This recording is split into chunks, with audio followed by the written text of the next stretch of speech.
সারাদিন অফিস থেকে ক্লান্ত হয়ে যখন বাড়িতে ফিরি, এই হাসি মুখটা দেখলে আমার সারাদিনের ক্লান্তিটা কোথায় যেন হারিয়ে যায়। আজকে পৌষ সংক্রান্তি, তো মা এখানে বানাচ্ছে আমাদের পছন্দের পিঠা। মা থাকলে এই একটা জিনিস, মানে সারাক্ষণ মনে হয় পছন্দের খাবার দাবার বানাতে থাকে। তো মা প্রথমে বললো একটু টাইম লাগবে কুলি পিঠা হতে, তো এখানে চটচড়ি সাজের পিঠা বানিয়ে দিয়েছে। খাবার শোনা না, তুমি তো খেতে পারবে না।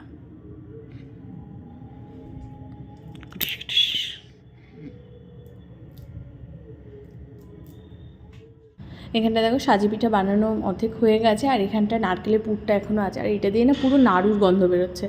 তো তারপরে এখানে আদ্রিক ওর পাপার সাথে এখানে একটু খেলছিল, আর তার মাঝখানে মা আজকে দুপুরে বানিয়েছিল হচ্ছে এখানটায় পায়েস।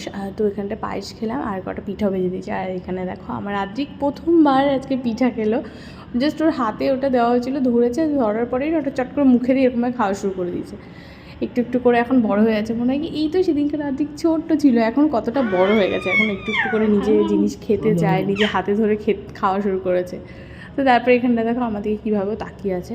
অনেকটা আদর করলাম, তারপরে চলে গেলাম। আমি আজকে বাজারে গেছিলাম ভুরুটা প্লাক করবো বলে। ভুরুটা তুলে তারপর বললাম তোমাদের দাদার দোকানে একটু যাব। তো এখানটা পাশে একটা বাড়িতে নিমন্ত্রণ ছিল, ওখানে একটু গেছিলাম।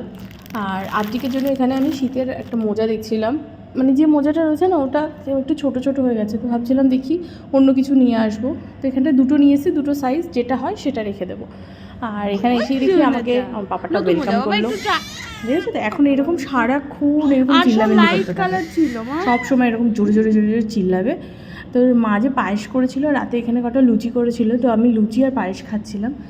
আর আমাদের সবার তো ঠান্ডা লাগে, আমরা তখন শীতে জামাকাপড় পরি, কিন্তু এখানে দেখো মশাইয়ের একটুও ঠান্ডা লাগে না, উল্টে সে আর তার জামা কাপড় খুলে এরকমভাবে খালি গায়ে বডি দেখাচ্ছে।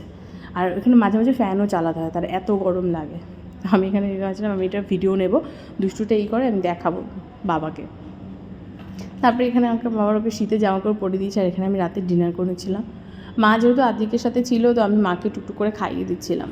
আর এখন আমি আবার ভাবছি আস্তে আস্তে, যেহেতু প্রায় 4.5 মাস 5 মাস হতে যাচ্ছে আমার সিজার হয়ে গেছে, তো আমি আস্তে আস্তে ভাবছি আমি এক্সারসাইজ শুরু করবো, মানে ভাবছি, বাট জানি না এটা লাস্ট অবধি কবে করতে পারবো। তো চলো দেখা হচ্ছে পরের ব্লগে।